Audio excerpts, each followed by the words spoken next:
창세기 35장 18절 말씀. 그가 죽게 되어 그의 혼이 떠나려 할 때에 아들의 이름을 베노니라 불렀으나 그의 아버지는 그를 베냐민이라 불렀더라. 아멘. 창세기 35장 18절의 말씀은 베냐민의 이름이 어떻게 되었는가라고 하는 것을 이제 나오는 그런 장면인데요.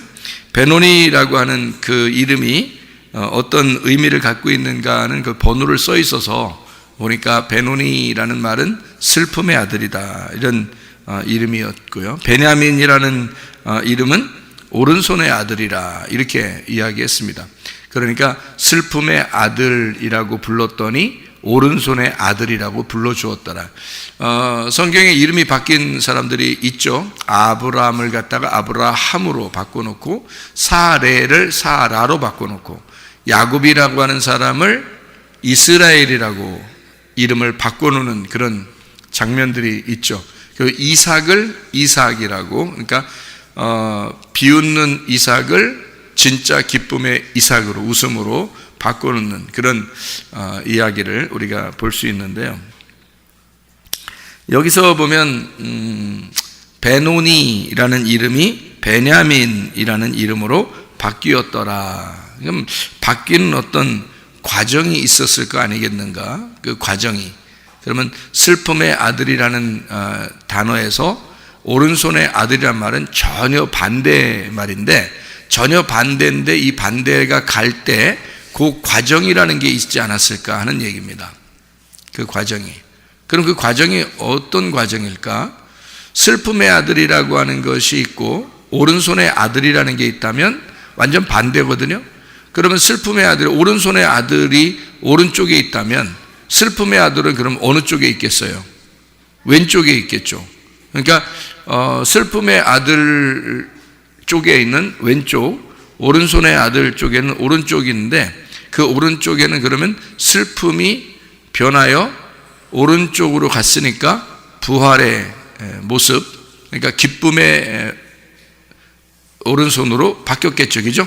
자, 슬픔의 아들이 기쁨의 아들로 바뀌었다. 왼손에 있던 아들이 오른손의 아들이 되었다. 이제 이런 의미를 우리가 바라볼 수 있죠. 그러니까 한쪽에는 슬픔이라고 썼지만 사실은 기쁨을 반대로 쓰기 위해서 쓴 것이고, 오른손의 아들이라고 썼지만 왼손이라고 하는 것에 반대로 쓴 거란 말이에요. 그죠? 그러니까 왼손은 슬픔이고 오른손은 기쁨이다, 이런 얘기가 되겠죠. 예수님께서도 하늘나라에 올라가서 하나님의 보좌 어디에? 우편에 앉아 계시다 그러죠.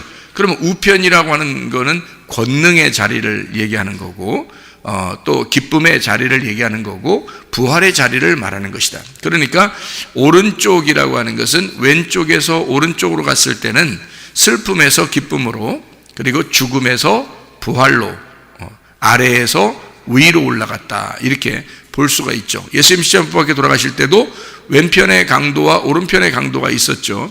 한쪽 편의 강도가 이제 그 예수님을 비난하게 되고, 또 한쪽 편의 강도는 이제 구원을 받게 되는 그런 일들도 있었단 말이에요. 그죠?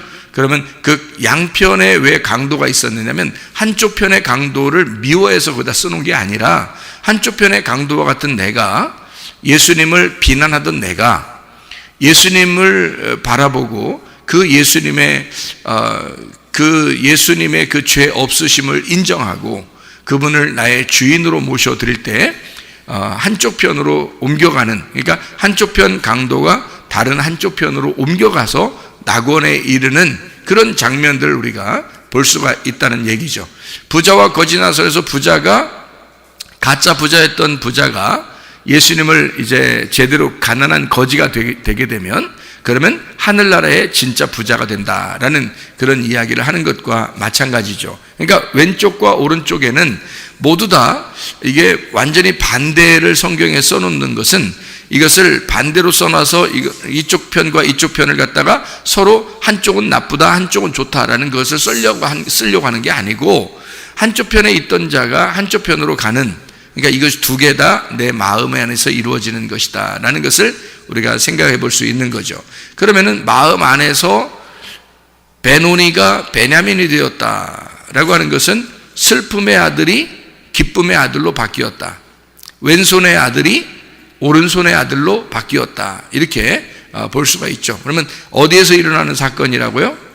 내 마음 안에서 일어나는 사건이라고요. 내 마음 안에서 일어나는 사건이니까 왼손이 오른손으로 슬픔이 기쁨으로 바뀌었으니까 어디에서 어디로 옮긴 거예요?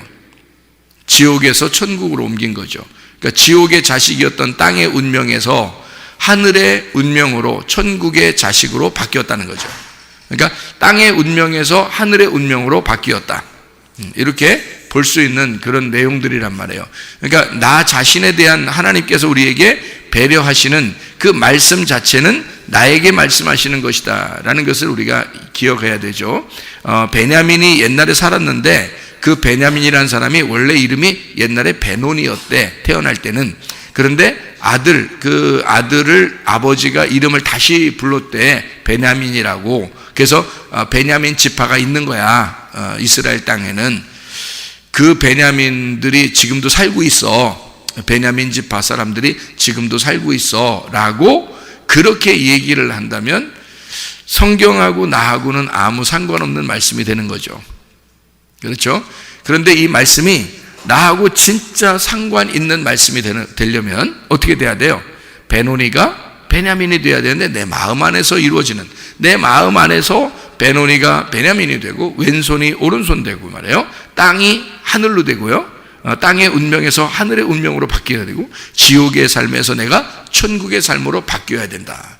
이것이 하나님이 우리에게 요구하시는, 너 왼편에 있다가 오른편으로 간다는 그런 하나님의 그 의도하심, 우리에게 인도하시는 그 하나님의 의도를 우리가 마음을 깨닫게 되는 것이 성경이다. 그것을 우리가 알게 되면 하나님은 결론적으로 우리에게 어떤 걸 주시려고 하겠단 말이에요. 결론적으로는 베노니가 아니라 베냐민이라는 것이 결론인 거죠. 하나님이, 그죠? 하나님 우리에게 주시려고 하는 건 베노니가 아니에요. 베냐민이라고 하는 걸 주려고 했던 거죠, 우리한테. 그러니까 이런 결론이 성경에 나와 있다는 얘기는 결국 우리를 베노니로 죽는 게 아니고 너는 베냐민으로 살아야 돼 라는 것을 우리에게 말씀하시는 그런 내용이 되겠죠. 그러면 이 성경 자체가 베노니와 베냐민이라는 이름이 써 있을 때 이 두 개가 같이 써 있는데 두 개는 결국엔 이 성경은 베노니 쪽이 아니라 베냐민 쪽에 있었던 거란 얘기죠. 왜냐하면 결론이 그렇게 나와 있는 거니까. 그럼 여러분과 저의 태어남이 중요한 거예요? 태어난 다음에 다시 태어나서 하늘의 삶을 사는 게 중요한 거예요? 다시 태어나는, 거듭나는 것이 필요한 것이다. 네, 거듭난. 그러니까 예수님이 이제 그 바리새인들한테도 거듭나야 된다 이렇게 얘기하는 게 물과 성령으로 너가 다시 태어나야 된다. 어떻게 뱃속에 들어갔다가 다시 태어나야 됩니까? 니고데모가 그렇게 물어보죠. 예수님이 네가 참 선생이면서도 그것도 모르냐, 이런 얘기. 이건 육체적인 얘기가 아니라 영적인 이야기야. 그런 이야기를, 하늘의 이야기를 갖다가 해주니까 니고데모가 뭐 알턱이 있나요? 잘 모르죠. 알턱이 없죠. 그래서 알턱이 없어서 그냥 땅의 생각을 하다 보니까 엄마 뱃속에 다시 들어갔다가 또 태어나야 됩니까? 라고 이런 생각만 하는 거죠. 그랬더니 예수님이 그런 말이 아니야. 물과 성령으로 다시 태어나야 돼 라는 말을 했으니까, 물과 성령으로 태어나는 말을 왜 그렇게 했을까요?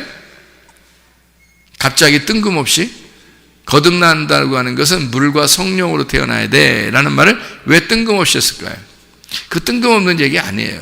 예수님이 거기 다 이어져서 얘기하는 건데 그게 뜬금없이 얘기하는 것처럼 들리는 거예요. 왜? 니고데모가 그 바리새인이고요, 그리고 관원이고요. 그러니까 이쪽 그러니까 율법적으로는 아주 성경을 많이 아는 사람이란 말이에요. 그런 율법적으로 많이 아는 사람에게 예수님이 뜬금포를 날렸다? 물과 성령으로 거듭나야 돼 라는 말을 그렇게 날렸다고 하는 것은 그 사람을 뭐랄까, 너 성경 뭐 이런 건 알아? 이러면서 이제 그렇게 말한 게 아니라 너도 알 텐데, 내가 이렇게 말하는 거 보면 너도 알 텐데 하면서 얘기를 하는 거예요. 그게 그런 식으로 얘기하는 거지. 진짜 뭐 무시해가지고 너 이런 거나 알아? 너 거듭나는 게 뭔지나 알아? 뭐 이렇게 얘기하면서 얘기하는 내용이 아니라는 거죠. 왜냐하면 구약 성경에 진짜 구원, 하나님의 그 언약, 하나님의 그 약속이라고 하는 건 말이에요. 물과 성령으로 태어나는 것을 이야기하는 것이거든요. 그러니까 물과 성령으로 거듭나고 태어나야 된다는 것은 그냥 신약에 와서 예수님이 갑자기 거듭나려면 물과 성령으로 태어나야 돼라고 이야기하는 게 아니고, 구약 성경에도 물과 성령이라고 하는 것이 이미 존재하고 있었다는 얘기입니다. 그것으로 거듭나야 돼라는 말은 그 말씀을 너가 깨달아야 돼. 이 말씀을 깨닫지 못하면 이해를 못하는 거야. 이게 무슨 말인지를 이해를 못하는 거야. 그러니까 진리의 말씀으로 네가 거듭나야 돼라는 말은 너는 슬픔의 아들이야. 그런데 네가 오른손의 아들이 될 거야. 이렇게 바뀌는 거란 말이에요. 다시 말하면 구약에 있는 물과 성령이라고 하는 것이 사인이 계속 있었죠. 물과 성령이라는 것이 어떻게 사인이 있었어요? 여러분 성경에 보면 출애굽할 때요, 사람들이 출애굽할 때 그 기둥 2개가 있는데요. 기둥 2개가 아니라 하나인데 뭘로 인도했죠? 이스라엘 백성들을 구름 기둥과 불 기둥으로 인도했습니다. 그러면 하나는 구름 기둥이요, 하나는 불 기둥이란 말이에요. 그럼 이것이 두 개가 번갈아가면서 나타나가지고 막 인도한 거예요? 아니면 원래 하나인 거예요? 원래 하나인 거예요. 아침에는 구름 기둥으로 바뀌고요, 저녁에는 불 기둥으로 바뀌는 겁니다.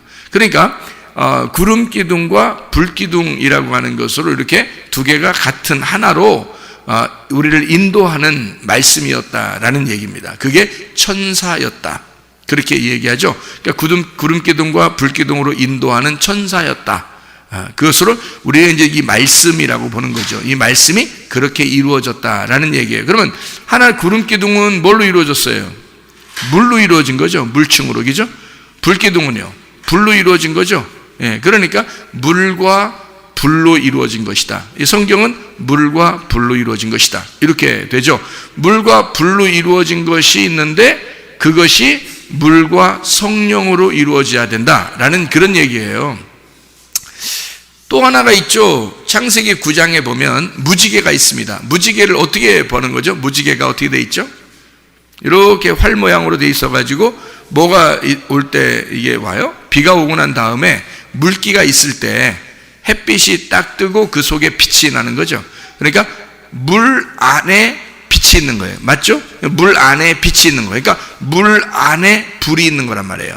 물 안에 불이. 그러니까 물과 성령으로 거듭난다, 이 말이 원래 구약에 있는 그 내용들은 그렇게 표현이 되어 있었어요. 그러니까 하나님의 말씀들은 이미 그 언약이 그렇게 속에 되어 있었는데 그거를 이제 이 니고데모라는 사람이 아무리 율법사라도 그런 속의 내용을 집어넣고 있었는지를 내용을 몰랐던 거죠.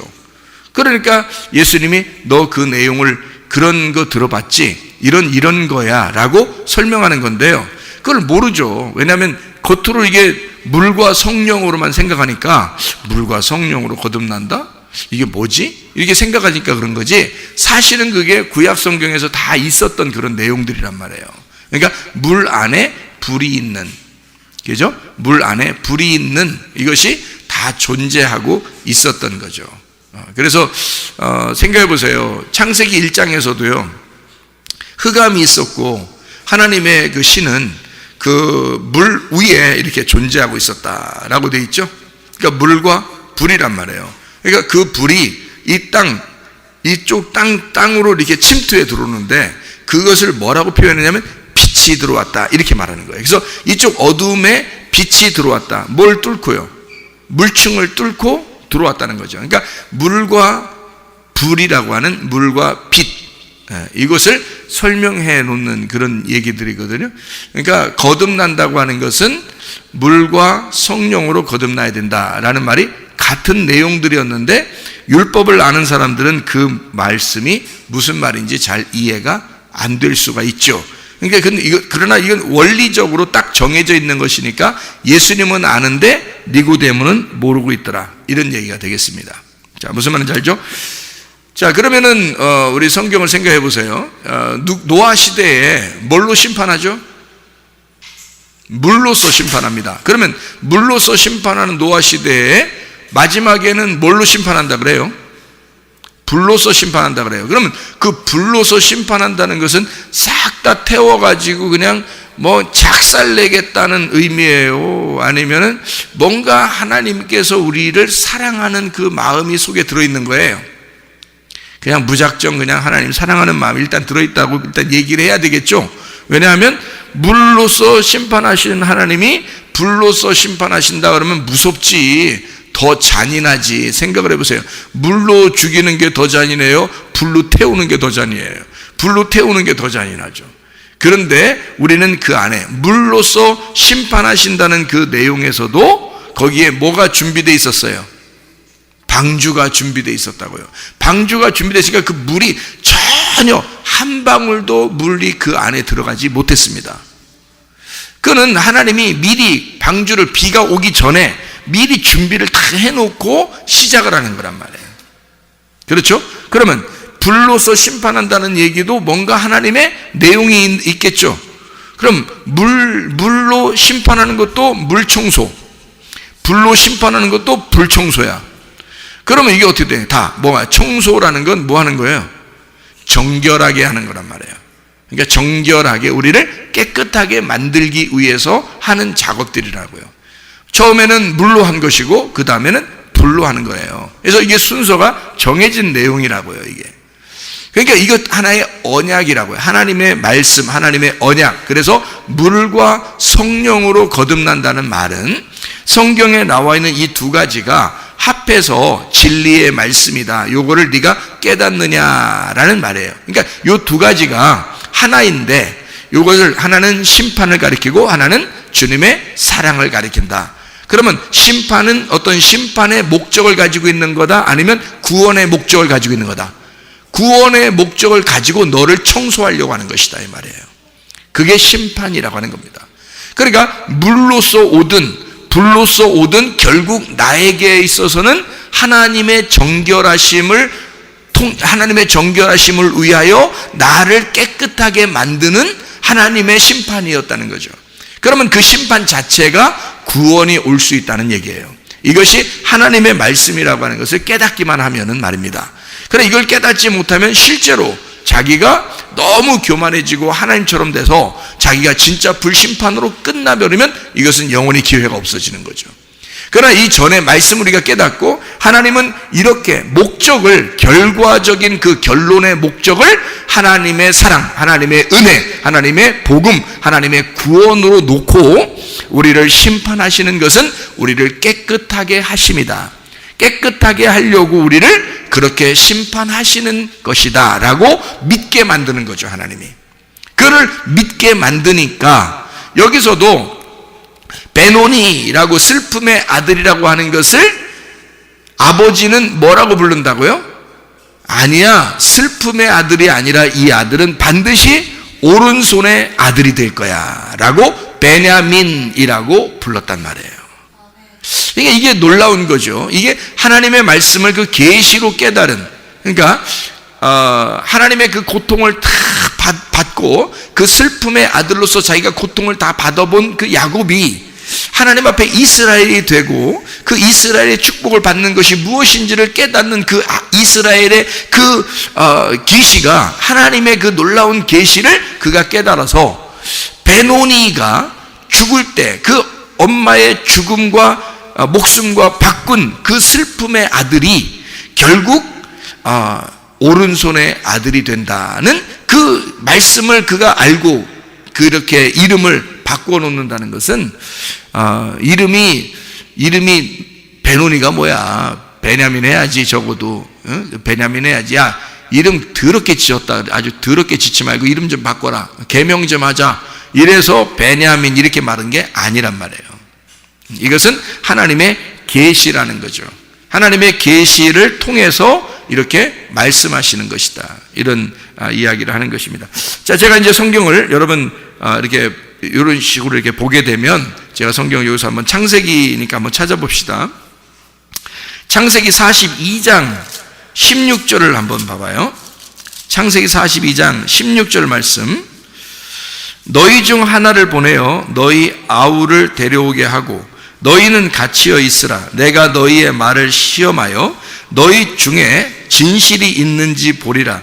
바로의 생명으로 맹세하노니 그리하지 아니하면 너희는 과연 정탐꾼이니라 하고 그들을 다 함께 3일을 가두었더라. 이렇게 되어 있습니다. 누구 안 오면 이거를 너희들 말이 다 거짓이다 되는 거예요? 누구 안 데려오면? 베냐민 안 데려오면 너희의 말은 다 거짓이 된다는 거예요.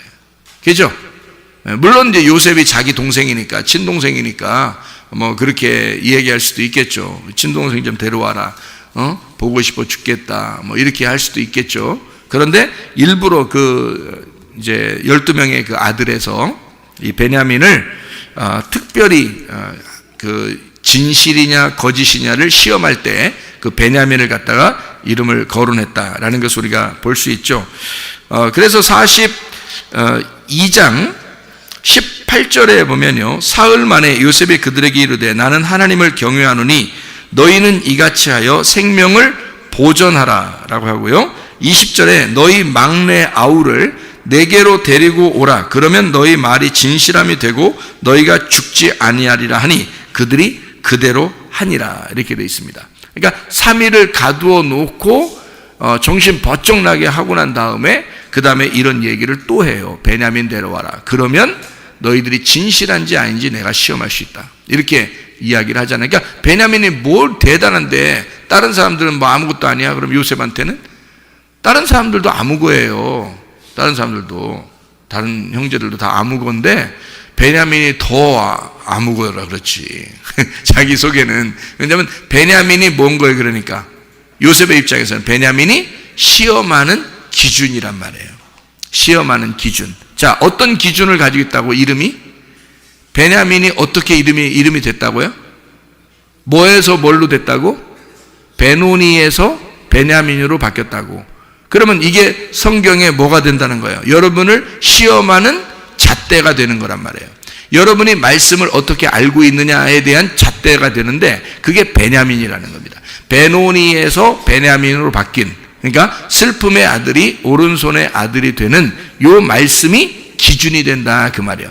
너를 시험하는 기준이 된다. 네가 진리를 알고 있느냐, 말씀을 깨달았느냐에 대한 진리의 기준, 그 잣대가 되는 것이다. 이게 베냐민. 그러니까 베냐민 꼭 데려오라는 거죠. 베냐민 데려오면 이게 진리의 말씀인 거고, 베냐민 안 데려오면 너는 거짓말쟁이라 이거지. 말씀을 모르는 거라 이거지. 무슨 말인지 알겠죠? 자, 창세기 42장 36절입니다. 그들의 아버지 야곱이 그들에게 이르되 너희가 나에게 내 자식들을 잃게 하도다. 요셉도 없어졌고 시므온도 없어졌거늘 베냐민을 또 빼앗아 가고자 하니 이는 다 나를 해롭게 함이로다. 자, 뭐라는 거예요? 내 거 다 잃어버리게 한다. 내 거 다 뺏어가려고 하는구나. 그러니까 베냐민이 어떻게 될 줄 모르고 보내는 겁니다. 이 야곱이 보낼 때는요, 그 말은 실제로 자기가 다 잃어버리는 순간이란 말이에요. 그러니까 자기가 다 잃어버리기 전까지는 사실은 시험하는 게 아니죠. 다 잃어버리는 것까지가 시험이란 말이에요. 하나님의 시험. 그러니까 베냐민이 오면은 야곱의 모든 걸 잃어버리는 거라고요. 사실은 형제들은요 베냐민하고 요셉을 별로 안 좋아했어요. 생각해 보세요. 배다른 동생이고요, 그죠? 배다른 동생이고 베냐민하고 요셉은 배다른 동생일 뿐만 아니라 별로 좋아하지 않았어요. 그래서 요셉 팔아먹고 그랬잖아요. 예. 그리고 베냐민도 그러죠. 그러니까 똑같이 이 형제들 입장에서는 사실 베냐민이나 요셉이나 그렇게 중요한 인물들이 아니에요. 누구한테 가장 중요한 인물이겠어요? 베냐민이 야곱에게 가장 중요한 인물이에요. 그러니까 결국에는 누구를 다 이렇게 파괴시키려고 베냐민 오라고 하는 거예요.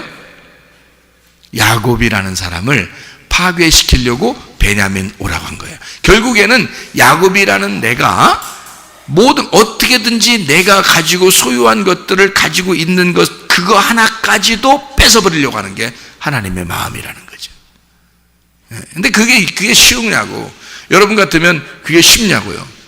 어렵죠. 자기가 남아있는 그 하나 이거 지키고 싶지 않겠어요?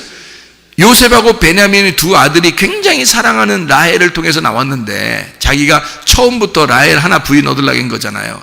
근데 여차여차 꼬여가지고 부인이 4명씩이나 됐잖아요. 그래가지고 야곱이 그 4명이 있다고 행복하다 그런 게 아니라 4명이 있어서 더 불편하고 힘들었잖아요. 오늘 라헬 한 명만 데리고 있었으면 뭐 요셉하고 베냐민 둘만 낳고 재밌게 살았을 수도 있죠. 그죠? 자기가 원하는 결혼을 했으니까. 그런데 원하지 않게 3명의 부인을 더 얻은 거예요. 야곱이. 힘들죠. 한 명도 힘든데 4명이면 얼마나 더 힘들겠어요. 그렇게 힘들게 살아가는 야곱. 이 야곱에게서 요셉하고 베냐민이 너무 사랑스러운데 그걸 뺏어가는 거예요. 요셉은 죽었다고 됐죠. 그죠? 팔아 넘겼는데 죽었다고 얘기했잖아요. 그 아들들이. 그러니까 죽은 줄 알죠. 베냐민 하나 또 뺏겨가면 이제 이건 죽으나 사나 이거 살든지 죽든지 뜻대로 하시옵소서 이제 이 노래 또 부르게 되는 거예요. 그러니까 베냐민 보내면서 그 말한 거예요. 살든지 죽든지 뜻대로 하소서. 눈물 쭉 이렇게 흘리고 그러는 거지.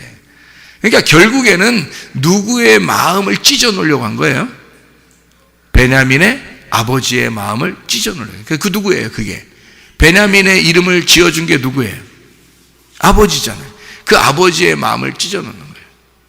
그러니까 야곱이라는 그 아버지의 마음을 찢고 베냐민을 갖다가 보내는 그런 이제 야곱의 그 슬픔을 이 슬픔의 아들이 결국 베냐민을 통해서 자기들이 가지고 있었던 그 진리의 말씀이 사실인 것이 확증이 되고 베냐민을 사랑하고 있다는 것이 확증돼서 나중에 이 베냐민을 통해서 사실 오른손의 아들이 되었다는 그 이야기를 우리가 알 수 있죠. 야곱이라는 사람이 이제 진짜 요셉도 만나고요.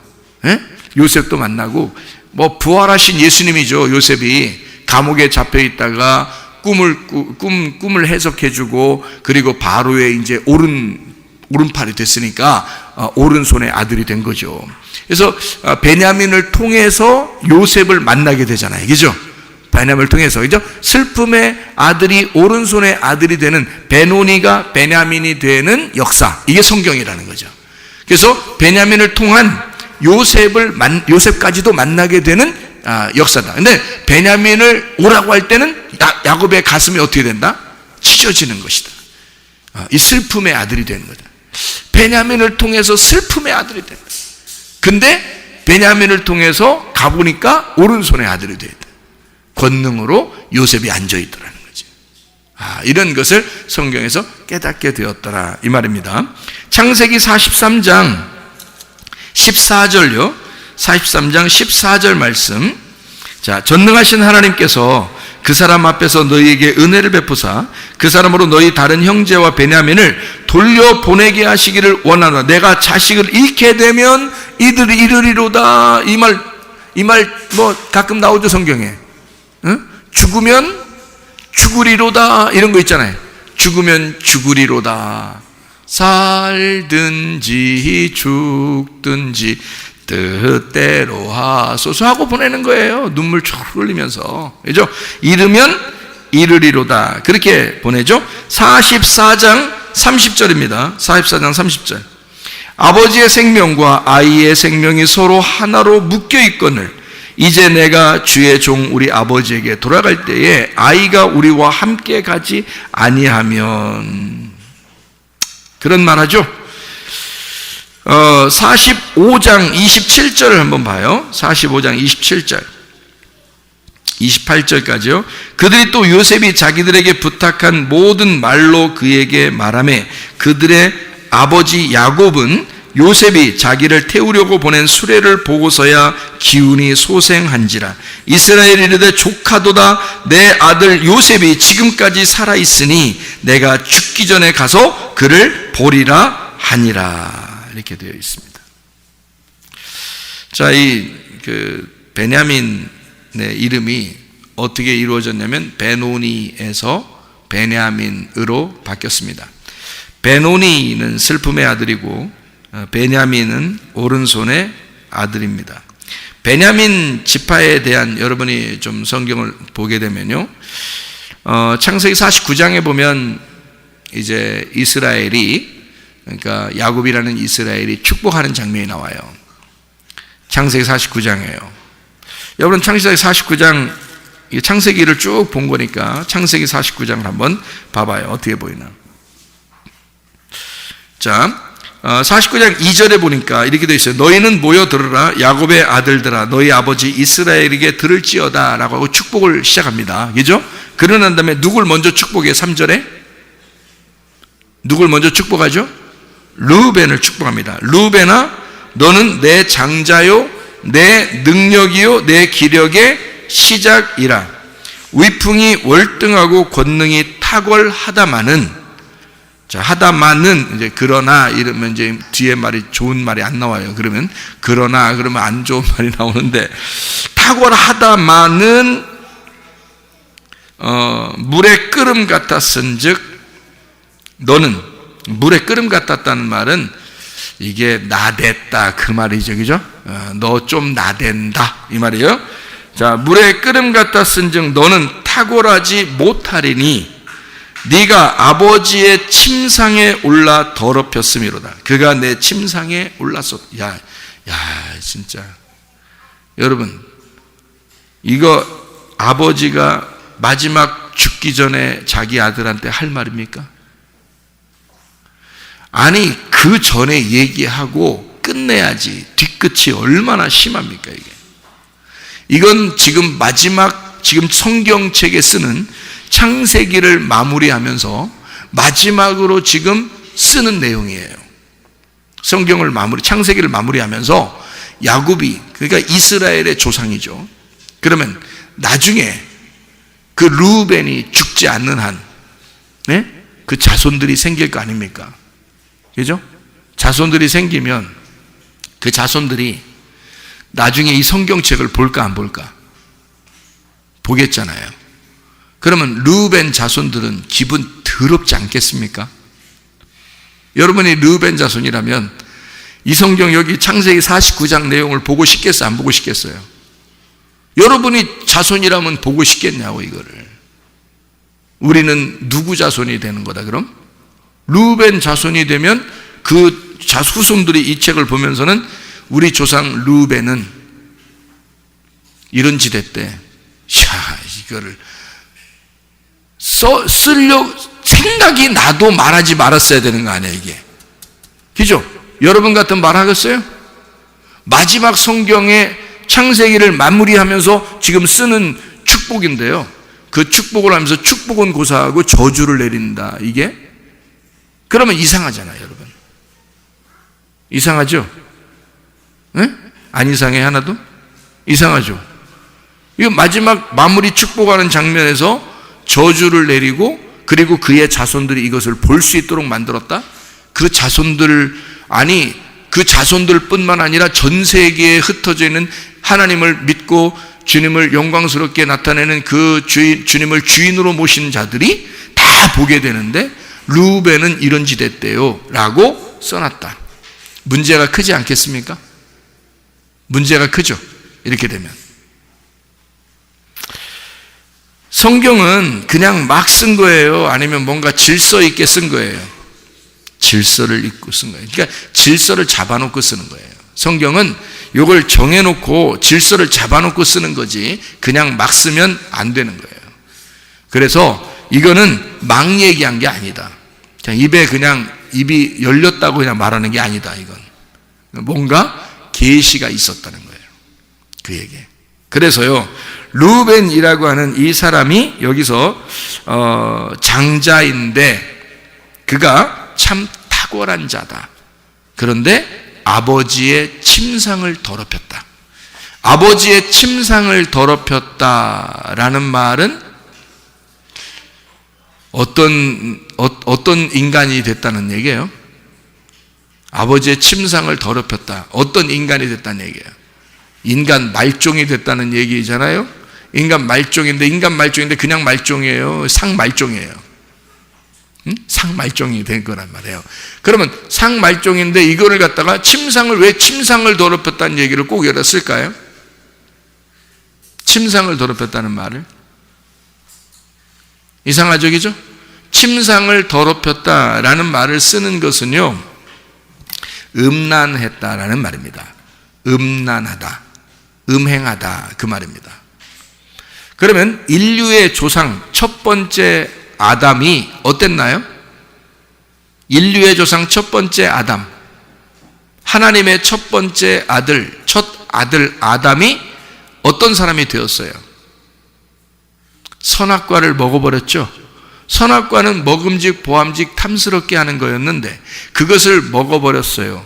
그걸 먹어버린 거를 성경은 우리에게 뭐라고 가르쳐요? 탐욕이라고 가르쳐요. 그 탐욕은 우상숭배고 그 우상숭배는 음란한 행동이다라고 가르치고 있단 말이에요. 그렇죠? 그러면 여기서 르우벤을 갖다가 저주하기 위함인 거예요? 첫 아담에 대한, 첫 아들에 대한 저주를 일부러 쓰려고 한 거예요. 일부러 쓰려고 한 거란 말이에요. 자, 그러면 보세요. 르우벤이라고 하는 사람이 첫 아담 그리고 선악과를 먹은 자이다 라는 것을 여기다 쓰려고 했다면 그 나머지 아들이 쭉 나오죠.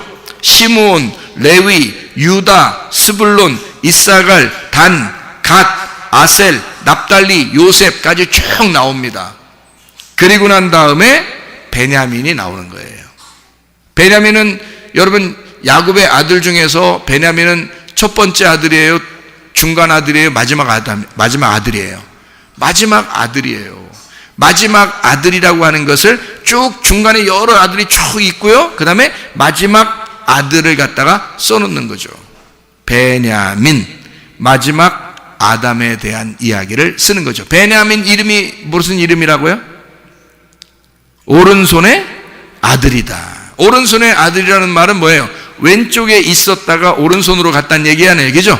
왼쪽에 있다 오른손으로 갔다는 얘기니까 왼쪽에서 오른손으로 갔다는 얘기는 죽어서 부활했다는 얘기예요, 그죠? 땅에서 하늘로 갔다는 얘기고요. 그러니까 베냐민이라고 하는 아들을 최고 마지막에 쓴 이유는 쓰면서 마지막 아담, 오른손의 아들인 생명나무. 자, 첫 번째 르우벤은 어떤 아들이었다고요? 첫 아담을, 그가 뭘 먹었다고요? 선악과를 먹었다. 그래서 음행하다라는 말을 쓰는 거고, 베냐민이라는 이름, 그 아들의 이름은 뭐라고요? 오른손의 아들이라고요. 일부러 베냐민을 축복하는 겁니다. 마지막으로 베냐민을 축복해요. 물론 마지막 아들이니까 마지막으로 축복하는 거 당연하겠죠. 근데 베냐민을 마지막으로 놓고 축복하면서 오른손의 아들, 생명나무를 먹은 자, 생명나무가 된 자를 축복하는 것이다, 그 말입니다. 자, 그래서 베냐민을 통해서요, 잘 봐요. 여기에 원래 처음에는요, 요셉이라는 사람이, 야곱의 아들 요셉이 죽임당하려고 하다가 형들한테 죽임당하려고 하다가 요셉이 형들이 죽여서 뭐하냐, 팔자. 그래서 팔아버린 거거든요. 그러니까 요셉이 하나 잃어버리고 몇 명 있었어요. 거기에 형제들이 요셉 하나 잃어버렸으니까 몇 명 있었겠어요? 11가 있었단 말이에요. 그러니까 하나가 없어졌단 말이에요. 11가 모여 있었다고요? 11가 모여 있는데 11가 모여 있으면 돼요, 안 돼요? 안 돼요. 왜요? 야곱의 그 아들들은 12이 돼야 돼요. 12지파가 돼야 되거든요. 그게 이스라엘이란 말이에요. 자, 이해가 됩니까? 그러면 12아들, 12지파가 돼야 되는데 그게 하나님의 정하심인데 요셉을 잃어버렸으니까 그러면 11가 되잖아요, 그죠? 그럼 여기서 이스라엘에서 계속 가나안 땅에서 살게 되면 계속 11가 살게 되는 거겠죠? 그죠? 11의 아들이 계속 사는 거잖아요, 11명이, 그죠? 그런데 요셉이 어디에 가 있어요? 애굽에 가 있죠. 애굽에 가 있어서 쌀을 갖다가 이제 아들들이 가가지고 쌀 좀 얻어오는 거예요. 쌀 얻어서 쌀 좀 사가지고 쌀 얻어서 왔는데 요셉이 무슨 주문을 했어요? 무슨 주문? 베냐민 데려와라 그러죠. 베냐민 데려와라. 베냐민 안 데려오면 니는 이제 나하고 이제 끝났다. 뭐 이렇게 되는 거예요. 그러니까 이거 베냐민 안 데려갈 수도 없고, 이제 뭐 데려가자니 이제 뭐 무섭고, 안 데려가자니 더 무섭고, 이렇게 되는 거예요. 진퇴양난인 거예요, 이 사람들이. 근데 보세요. 베냐민을 데리고 오라고 그래요. 배 데리고 와가지고 뭐 여차여차해서 베냐민 갖다가 막 이렇게, 베냐민을 갖다가, 잡아놓는다고 그러고 막 이래요. 그러니까 거기서 참 놀랍죠. 유다라는 사람이 있어요. 유다가. 유다 자손으로 예수님이 나오셨다고 그러잖아요. 성경에. 그죠? 유다라는 사람이 참 놀라운 정말 가슴으로 아버지의 마음을 이야기해주는 그 유다 때문에 요셉이 눈물을 흘립니다. 거기서 마음을 다 열어버리는 거예요. 그 전까지는 사실은 마음을 열지 않았어요. 그런데 유다가 막 아버지의 마음을 그대로 전달하는 거예요. 그래서 유다가 뭐라고 그러냐면, 이 베냐민하고요, 이 동생하고 아버지하고는 하나로 연결되어 있어요. 요셉한테 하는 얘기예요. 요셉이 이제 바로의 왕궁의 국무총리니까 뭐 어떻게 대화를 할 수 있는 상태가 아니거든요. 근데 유다가 용기를 내서 이제 얘기를 하는 거거든요. 얘기를 뭐라고 하냐면, 우리 아버지하고 이 베냐민하고는 둘이 생명이 연결되어 있다. 한 생명이다. 그러니까 여기 요셉을 하나 형 잃어버렸고, 그 다음에 동생 하나 남았는데, 이 아들하고 아버지하고는 생명이 연결되어 있어서 이 아들을 내가 데리고 가지 않는다면 우리 아버지가 슬피 울며 죽으려고 할 것이다. 그러면 내가 어떻게 그 모습을 보겠냐, 아들로서. 유다가. 그래서 그 아버지의 그 마음을 유다가 정확하게 간파하고 그 아버지의 마음을 요셉에게 정확하게 전달합니다. 이 아버지하고 이 아들하고는요, 생명이 연결되어 있어요. 그래서 이 아들이 안 가면 우리 아버지가 죽을지도 몰라요. 그러니 당신, 내가 부탁합니다. 이 베냐민을 보내주시고 나를 잡아주세요. 야, 이거 나를 여기다 잡아두시고 베냐민을 아버지에게 돌려보내주시기 바랍니다. 그러니까 왜냐하면 자기 입장에서 볼 때는 지금 요셉이 꼭 베냐민만 원하는 게 아니라 누구라도 잡아놓으면 되니까, 그렇죠? 누구라도 잡아놓으면 되니까 베냐민을 놓아주고 우리 아버지 죽으면 안 됩니다. 이러면서요, 그러니까 요셉 잃어버리고 얼마나 슬퍼하는 아버지인 것을 알았잖아요. 그러니까 이 베냐민까지 잃어버리면 큰일 난다는 거죠. 그러니까 유다가 나를 차라리 잡아주시고 이 베냐민 동생을 보내주십시오 라고 이야기를 한단 말이에요. 그때 요셉이 어떻게 하냐면 거기서 엉엉 울면서, 다른 부하들 다 나가라고 그러고요, 거기서 엉엉 울면서 내가 동생 요셉이라고 거기서 밝히는 거예요. 야, 진짜 그 가족이요, 자, 12명의 그 아들이요, 여러분 보세요, 다 11명이 살고 있었습니다. 요셉 잃어버렸고 11명이 늘 11명이 살고 있었어요. 그런데 요셉이 베냐민을 데리고 와라, 베냐민을 데리고 오면 너네가 진리를 아는 것이고 진실한 것이며, 너네가 베냐민을 데리고 오지 않으면 너희들은 거짓말장이다 라고 그렇게 이야기하면서 베냐민을 데리고 오라고 그래요. 그 베냐민을 데리고 와서 결국 12명이 다 거기에 모이게 되는 것입니다. 베냐민이 아니었으면 12명이 모일 수가 없죠. 11명만 계속 모이고 있었는데 베냐민을 통해서 12명이 모이게 되는 거죠. 야, 그런 놀라운 역사가 베냐민을 통해서 이루어졌다는 거죠. 그러니까 이 베냐민이라고 하는 사람, 12지파를 완성하게 되는 베냐민이 없어서는 12지파가 완성되지 않는 거죠. 그래서 베냐민 지파 사람들이 하나님 앞에 참 귀하게 쓰임받는 사람들이 꽤나 있습니다. 어떤 사람들이 베냐민 지파인데 하나님 앞에 쓰임받냐면요, 가장 나는 작은 자입니다 라고 주장했던 사람이 있었어요. 그가 누구냐면 사울 왕이었습니다. 자기는 베냐민 지파 중에 가장 작은 자인데요 라고 할 때 하나님은 그 사람을 왕으로 세웠단 말이에요. 자기를 작은 자라고 여길 때 하나님은 왕으로 그를 세운다. 그 사울 왕의 이름을 그대로 본따서 신약에 사울이라고 하는 스데반을 죽인 사람이 있었어요. 그 사람이 하나님께서 만나주시는 거예요. 주님이 그 사울을 만나주시는 거예요. 그 사람이 베냐민 족속이에요. 바울이요. 하나님이 하나님께 쓰임받는 사람, 하나님이 쓰시려고 하는 사람들은 큰 자들이 아닙니다. 자기를 작게 여기는 자들. 나는 죄인 중에 괴수요. 바울이죠, 그죠? 그 사람 베냐민 지파 사람이에요. 베냐민 지파는 막내예요. 지파들 중에서 막내라고요. 그런데 그 막내인 베냐민 지파를 통해서 전 세계가 복음화가 되는 놀라운 역사가 일어나게 됐다. 그게 바울이었다. 하나님은 바울이 큰 자였기 때문에 쓰는 게 아니라 하나님은 그가 가장 작은 지파인 내가, 베냐민 지파인 내가, 하나님 앞에 가장 작은 자인 내가 하나님 무엇을 할 수 있겠습니까? 라고 주님께 고백하게 될 때 주님은 그 사람을 들어서 오른손의 아들로 만들어 주신다는 겁니다. 하나님의 그 놀라운 역사죠.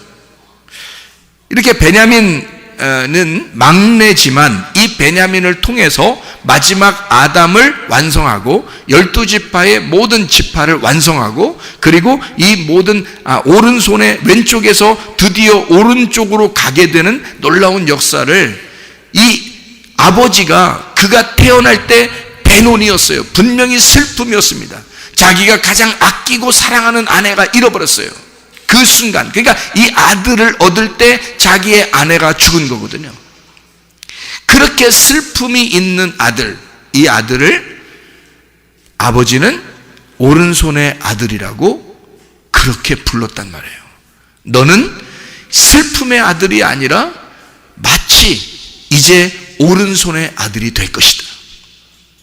드디어 너는 오른손의 아들로서 너는 살게 될 것이다. 실제로 그 베냐민을 통한 그 베냐민 지파를 통해서 이스라엘의 첫 번째 왕이 나오고요. 베냐민 지파를 통해서 전 세계의 복음, 신약의 그 복음화가 열려지는 바울이 나타나게 되는 놀라운 하나님의 역사를 우리는 보게 되죠.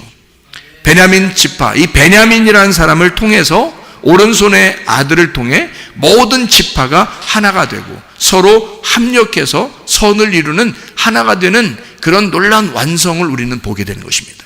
여러분, 우리는 다 부족한 자들이에요. 우리는 특별히 이방인들이고요. 그런 12지파에도 속하지 못하는 그런 아주 연약한 자들이에요. 그러나 마태복음 25장에는 이렇게 말씀하고 있습니다. 너희가 지극히 작은 자에게 한 것이 곧 나에게 한 것이다. 이렇게 말씀하고 있습니다. 다시 말하면 여러분과 제가 작은 자라고 여길 때 주님은 나와 함께 하시고 있다는 겁니다. 내가 작은 자라고 여기는 그 사람에게 주님은 함께 하고 있다. 그래서 작은 자에게, 지극히 작은 자에게 한 것이 곧 나에게 한 것이다. 네가 그러면 지극히 작은 자가 된다면 주님은 나와 함께 할 것이다. 그러면 나와 함께 하시는 그 주님, 그 임마누엘의 그 주님은 내가 작은 자라고 고백할 때, 내가 겸손하게 주님 앞에 머리 숙이고 무릎 꿇을 때 하나님 우리와 함께 하신다. 주님은 여러분과 함께 하시기를 원하십니다. 여러분 지금 슬픔의 아들인지 모르죠. 그러나 하나님 반드시 여러분을 오른손의 아들로 삼아주실 것입니다. 슬픔의 아들이 결론이 아니고요, 오른손의 아들이 결론이에요. 그래서 완성이 되는 것입니다. 하나님의 그 권능, 그 부활의 그 권능 안에 하나님은 우리에게 결론을 정해놓고 우리를 갖다가 슬픔의 아들이 어떻게 하면 오른손의 아들이 되는가를 우리에게 알려주시는 것이 이 성경책이라는 거죠. 하나님의 말씀을 통해서 우리가 우리 자신들의 그 여건이, 환경이 그렇게 슬픔뿐일 수밖에 없는, 괴롭고 슬프고 어려움 가운데 있는 우리들일지라도 가장 작은 자인 나를 오른손의 아들로 삼아주시는 우리 하나님, 그래서 나를 급기야 하나님의 사람으로 쓰시는 하나님, 그런 여러분과 제가 되어서 주님과 동행하다가 주님 만나시기를 바랍니다. 우리 한번 기도하겠습니다. 기도할 때 하나님, 나는 어렵습니다. 힘듭니다. 부족합니다. 연약합니다. 이렇게 두렵습니다. 무섭습니다. 하나님, 초조합니다. 조급합니다. 하나님, 내가 이렇게 병이 들고 어렵습니다. 내가 이런 문제가 있고 어렵습니다. 나는 이렇게 살아갈 수밖에 없는 줄 알고, 이렇게 슬픔의 아들로 태어난 줄 알고, 그렇게 이 땅의 운명으로 살아가야 되는 줄 알고, 그렇게 연약하게 태어났으니 그렇게 살아가야 되는 줄 알고 그렇게 살아가고 있는 나입니다. 그러나 우리 하나님, 나를 오른손에 아들로 만들어주시는 하나님, 나를 붙들어 주셔서, 권능의 오른손으로 붙들어 주셔서 나를 치유하시고 회복시키시고 하나님의 사람으로 사용해 주시옵소서. 우리 한번 기도합니다. 주여, 우리 하나님 아버지, 사랑과 은혜를 감사를 드립니다. 아버지 하나님, 우리는 슬픔의 아들로 태어나 오른손의 아들이 되기까지 하나님, 그 과정을 살아가고 있는 사람들입니다. 하나님 아버지, 우리를 붙들어 주시사 하나님의 권능의 자리로 우리를 맞춰 주시옵고, 하나님, 주님과 동행하다 주님 만날 수 있도록 우리 하나님 인도해 주시옵소서. 하나님 아버지여, 모든 질병이 변하여 치료가 되게 도와주시고, 모든 문제가 변하여 회복이 되는 역사 있게 도와주시며, 하나님, 모든 땅의 운명이 변하여 하늘의 운명으로 바뀌시는 주의 사람들로 살아갈 수 있도록 인도해 주시옵소서. 베노니가 변하여 베냐민이 되게 도와 주시옵소서. 주님의 결론을 알고 그 믿음의 결론, 영혼의 구원을 받는 주의 사람들로 거듭나게 하옵소서. 비염은 떠나갈지어다, 아토피 떠나갈지어다, 위장병 떠나갈지어다, 어지럼증 떠나갈지어다, 두통 사라질지어다, 류마티스 관절염 떠나갈지어다, 어깨 통증 사라질지어다, 허리 디스크 온전해질지어다, 목 디스크 온전해질지어다, 심장병 떠나갈지어다, 각종 종양암 떠오림 떠나갈지어다, 감기 몸살 온전해질지어다, 협착증 떠나갈지어다, 건선 피부 온전해질지어다, 전립선 다 온전해질지어다, 이명은 사라질지어다, 요로결석은 다 부서질지어다, 자가면역질환 온전해질지어다, 식도염은 온전해질지어다, 우울증, 불면증, 공황장애, 두려움, 무서움, 조급, 초조 다 떠나갈지어다, 음란거지, 도둑질, 미용, 욕심이랑 다 떠나갈지어다. 성령 충만하게 도와주시고 베노니가 변하여 베냐민으로 살게 도와주셔서 주님과 동행하다가 주님 만나게 도와주옵소서. 예수 그리스도 존귀하신 이름 받들어 기도 올려옵나이다. 아멘.